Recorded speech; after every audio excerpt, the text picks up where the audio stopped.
दिन भर की उमस के बाद आज अचानक शाम से ही बादल घिर आए थे। अभी भी बारिश की बूंदें गिर रही थी। अंधेरा गहरा कर वातावरण को खामोश और भयानक बना रहा था। मैंने देखा नवीन एक बच्चे की मांदित अपने बिस्तर पर सिकुड़े हुए सो रहे थे। मैंने उनके बदन पर चादर डाली तो अनजाने ही उन्होंने आदतन मुझे अपने करीब करने की कोशिश की। धीरे से मैंने उनके बंधन को ढीला कर खुद को मुक्त किया और बरामदे में आ गई। ठंडी हवा का झोंका एक बार तो सिहरा गया। चारों ओर खामोशी और नींद से डूबी दुनिया को देखते हुए मैंने सोचा, बस आज की रात इस घर में हूँ। कल सुबह ही तो नवीन से, इस घर से 4 सालों की जिम्मेदारियों से आज़ादी मिल जाएगी मुझे। फिर मैं आकाश के साथ अपनी नई दुनिया बसाऊंगी और घुट घुट कर जीने से मुक्ति मिल जाएगी। फिर मेरे पास ढेर सारा पैसा, एक कामयाब पति और कुछ दिनों बाद एक बच्चा भी होगा। बस किसी तरह कल नवीन से कहना होगा मुझे। मैंने बरामदे से ही नवीन की ओर एक बार देखा।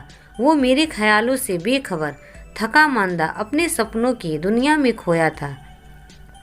नहीं, मैं इस आदमी से प्यार भी करती हूँ या नहीं, शायद 4 वर्षों में से एक समझौते के तहत जिंदगी गुजारती आ रही थी। एक ऐसा समझौता जो मेरी गरीब माँ ने तय किया था और मुझसे उम्र भर निभाने को कह गई थी।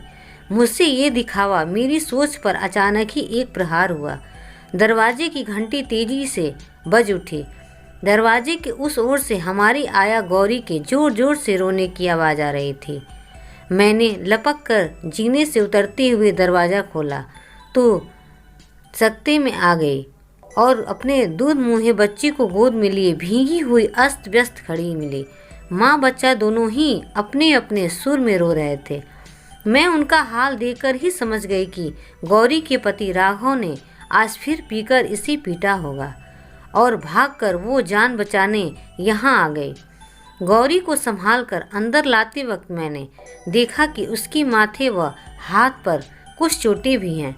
उसके कपड़े भी फट गए हैं। मुझे गौरी की हालत देखकर उस पर बेहद गुस्सा आया। इस औरत से मैंने कितनी बार कहा है कि छोड़ दे अपने शराबी पति को, फिर भी यह है कि पीटती रहेगी, लेकिन उस राक्षस को नहीं छोड़ेगी। आखिर क्या है उसमें? इसी तरह मार खाते खाते एक दिन खुद भी मरेगी और बच्चे को भी मारेगी। मैंने गुस्से में बड़बड़ाते हुए फर्स्ट एड बॉक्स से दवा और रुई निकाली तो देखा नवीन भी नीचे आ रहे हैं।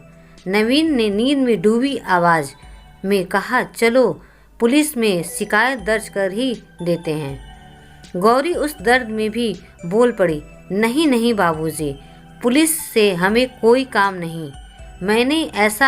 मैंने देखा उस औरत को जो पिछले 4 वर्षों से मेरे साथ ही इस घर से जुड़ी हुई है। उसे अक्सर मैंने अपने नालायक पति की बेरहम मार का शिकार होते हुए देखा है। कभी कभी तो बेचारी अधमरी सी होकर बिस्तर से कई दिनों तक उठने लायक भी नहीं रहती। फिर भी मैंने कभी उससे पति की शिकायत थाने में दर्ज कराने की बात नहीं सुनी। ना ही वो अपने नकारा पति को छोड़कर जा सकती है। पता नहीं इस बेवकूफ़ औरत को अपने पति में कौन सा देवता नजर आता है। मैंने घड़ी की ओर देखा तो रात के 2 बज रहे थे।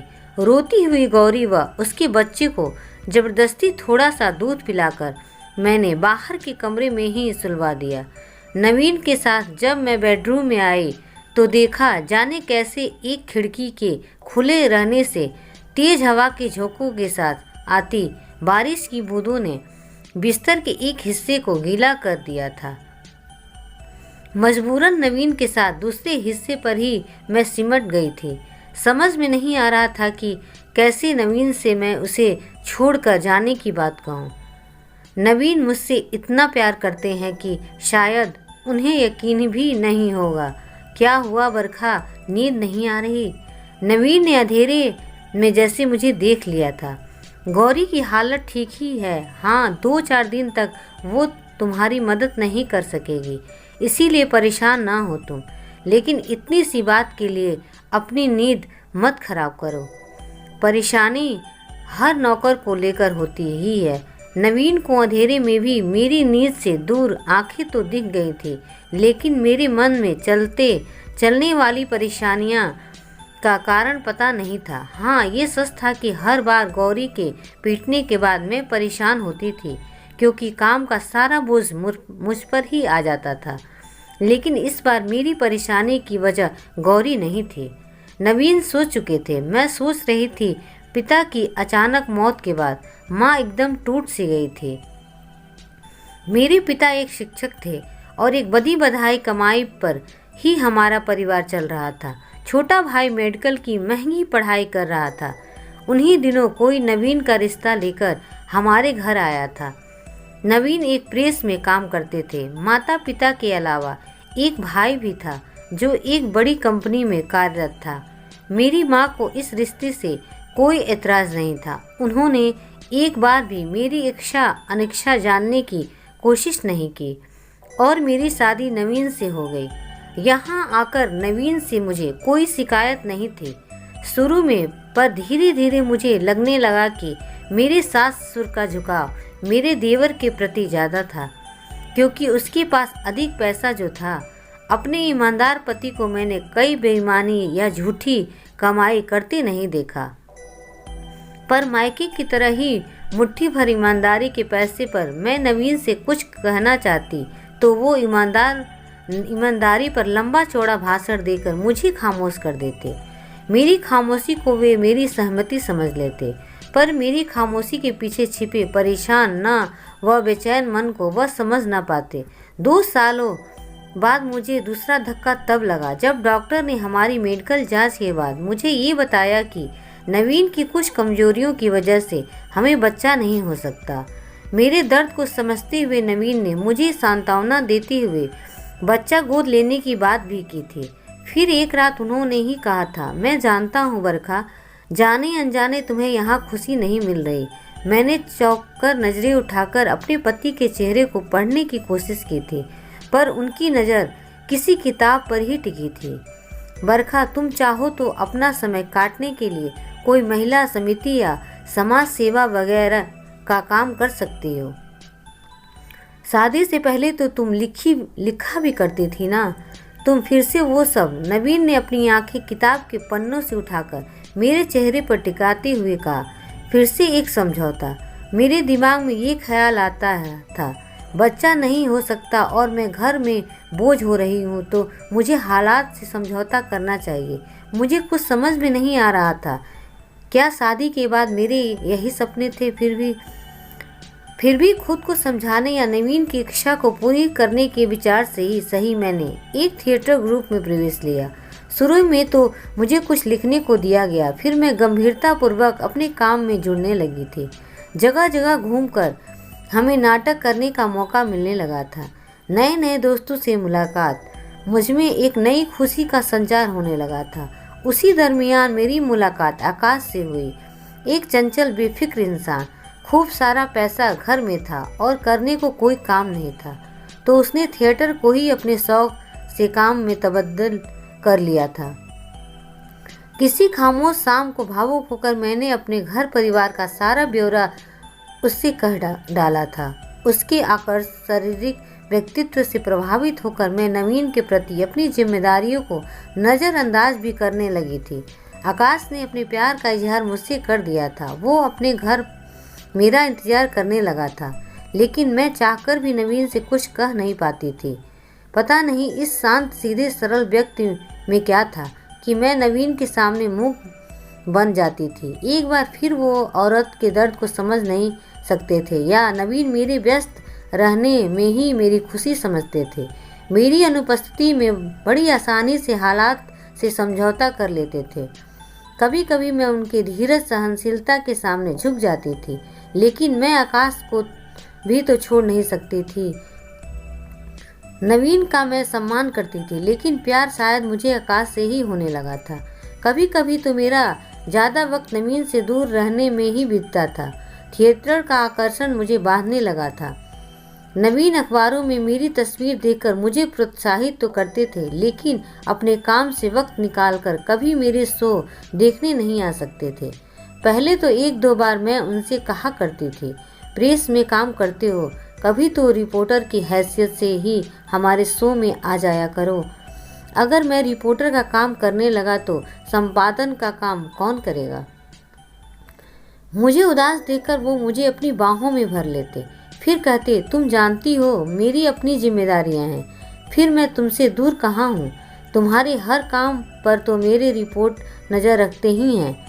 फिर भी कभी मौका मिले तो मैं तुम्हारे शो पर चुपके से चला आऊँगा। नवीन की इन बातों से मैं पल भर के लिए कांप उठी थी।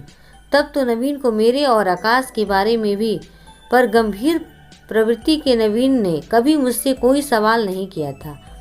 हालांकि मैंने कई समाचार पत्रों में आकाश और मेरे बारे में हल्की फुल्की खबरें छपी देखी थी, लेकिन नवीन ने पता नहीं क्यों कभी कोई प्रश्न मुझसे नहीं पूछा था। मैं चाहती थी कि नवीन कभी तो कोई सवाल करें, ताकि मुझे आकाश के विषय में बात करने का मौका मिले।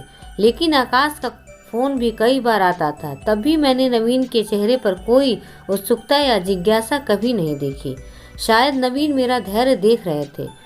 दूसरी ओर आकाश चाहता था कि अब मुझे और देर न करते हुए नवीन से स्पष्ट शब्दों में बात कर लेनी चाहिए। नवीन की बाहों के घेरे से निकलना मेरे लिए बेहद मुश्किल था। जाने कब मेरी पलकों ने मेरी जगती आंखों को ढल लिया। सुबह जब आंखें खुली तो धूप का एक टुकड़ा कमरे में चमक रहा था और फोन की घंटी बज रही थी। चौंक कर मैंने घड़ी की ओर देखा तो 9 से ऊपर हो रहे थे। आकाश होगा। फोन उठाते हुए मेरा दिल जोरों से धड़क रहा था। बिस्तर पर नवीन नहीं थे, शायद अब तक वे ऑफिस के लिए निकल भी चुके होंगे। गुड मॉर्निंग मैडम, मेरी आवाज़ सुनते ही आकाश ने कहा। मैंने धीरे से जवाब दे दिया, क्या मैडम, अब तक आपको यहाँ से आ जाना चाहिए था। और तुम, वैसे तुम क्या कर रही हो? आकाश मेरे इंतजार में उतावला हो रहा था। आकाश, मैं थोड़ी परेशान हूँ, मैं तुमसे बाद में बात करती हूँ। मैंने इधर उधर देखते हुए नवीन को टटोलने की कोशिश की। बात तो मुझे तुमसे करनी है बरखा, तुम्हें 1 घंटे में यहाँ आना ही है।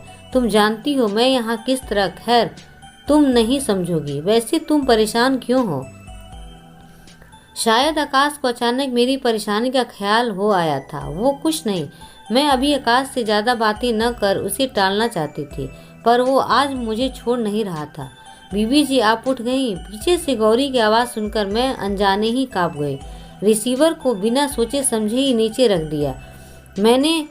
मैं आपकी इंतजार कर रही थी। नाश्ता मैंने तैयार कर दिया है, मैं घर जाना चाहती हूँ। गौरी ने चाय का कप मेरी ओर बढ़ाते हुए कहा। मैंने देखा उसके चेहरे पर खून की लकीरें स्पष्ट दिख रही थी। मैं अपने सामने बैठी उस औरत को देख रही थी जो अपने मर्द से निपटते मार खाने के बावजूद उसे छोड़ नहीं सकती थी। एक नालायक मर्द से जुड़ी भारतीय नारी। मेरे होठों पर एक उपेक्षित सी मुस्कान आ गई। नजरें उठाई तो सामने आईने में भी तो भारतीय नारी नजर आई। ये भी तो भारतीय नारी है, लेकिन ये अपने निरीह नालायक व ईमानदार पति को छोड़ने वाली नारी थी। पति का गुनाह यही था कि उसने अपनी पत्नी को हद से ज्यादा विश्वास किया था। गौरी साहब कहाँ हैं? मैंने गौरी से जानना चाहा। वो तो फूल खरीदने गए हैं। फूल? मुझे अचानक हुआ कि आज अचानक नवीन को फूल की क्या जरूरत आ पड़ी। रोज तो मैं बगीचे से फूल तोड़कर फूलदान को सजाया करती हूँ। साहब कह रहे थे कि आज आप लोगों की शादी का दिन है, और गौरी कहते जा रही थी। मैं सिर को हाथों से थाम कर थम से बैठ गई। बीबी जी, क्या हुआ? आप ठीक तो हैं ना? गौरी को अचानक मेरा ख्याल आया और उसने मेरी माथे को छुआ। हाँ गौरी, ठीक हूँ। मुझे शर्मिंदगी महसूस हो रही थी कि अब मैं अपनी शादी की वर्षगांठ भी भूलने लगी थी। शादी की 4वीं सालगिरह मुबारक हो।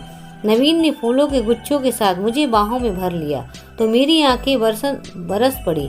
इन बाहों के बंधन से निकलकर जाना अब मेरे लिए नामुमकिन था। अगर कहानी पसंद आई हो तो प्लीज़ लाइक एंड सब्सक्राइब जरूर करें।